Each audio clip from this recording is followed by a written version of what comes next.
দেশে এই মুহূর্তে নগদ টাকার কোনো সংকট নেই। এ নিয়ে ভারতীয় গণমাধ্যমে যে সংবাদ প্রকাশ করা হয়েছে তা অপপ্রচার বলে দাবি বাংলাদেশ ব্যাংকের।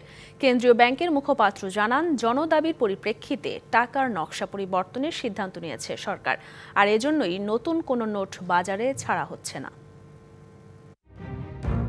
ভারতীয় গণমাধ্যম টাইমস অব ইন্ডিয়ার এক খবরে দাবি করা হয়েছে, বাংলাদেশ এই মুহূর্তে নগদ টাকার সংকটে আছে। গণমাধ্যমটির দাবি, কেন্দ্রীয় ব্যাংকের ভল্টে থাকা শেখ মুজিবুর রহমানের ছবিযুক্ত নতুন নোট বাজারে না ছাড়ার কারণে বড় ধরনের আর্থিক ক্ষতির মুখে পড়েছে বাংলাদেশ ব্যাংক। তবে এ খবরকে ভিত্তিহীন ও প্রোপাগান্ডা হিসেবেই দেখছে কেন্দ্রীয় ব্যাংক।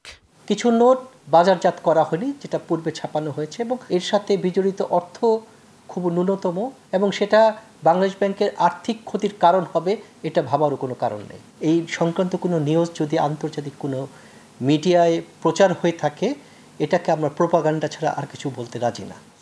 মূল্যস্ফীতি নিয়ন্ত্রণে এমনিতেই সংকোচনমূলক মুদ্রানীতি নিয়েছে কেন্দ্রীয় ব্যাংক, আর তাতে এমনিতেই বাজারে নগদ টাকার চাহিদা কম। এতে করে কমেছে নতুন নোট প্রচলনের চাহিদাও। মুখপাত্র জানান, বাজারে নগদ টাকার কোনোই সংকট নেই। জনগণের আশাকাঙ্ক্ষার প্রতিফলন ঘটানোর উদ্দেশ্যে দ্রুততম সময়ের মধ্যে নতুন প্রিন্টেড নোট বাজারে ছাড়বে। 9 প্রকারের নোট, এটা অবশ্যই একটা বিশাল কর্মযজ্ঞ। যে নোটগুলো আছে সেগুলোতে কিছুটা মলিন মনে হতে পারে, কিন্তু ক্যাশ টাকার কোনো ঘাটতি এই মুহূর্তে বাজারে নেই।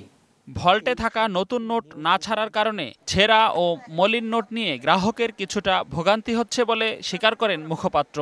তবে আগামী মাসে নতুন নকশার নোট বাজারে এলে সে ভোগান্তিও থাকবে না বলেও জানায় বাংলাদেশ ব্যাংক।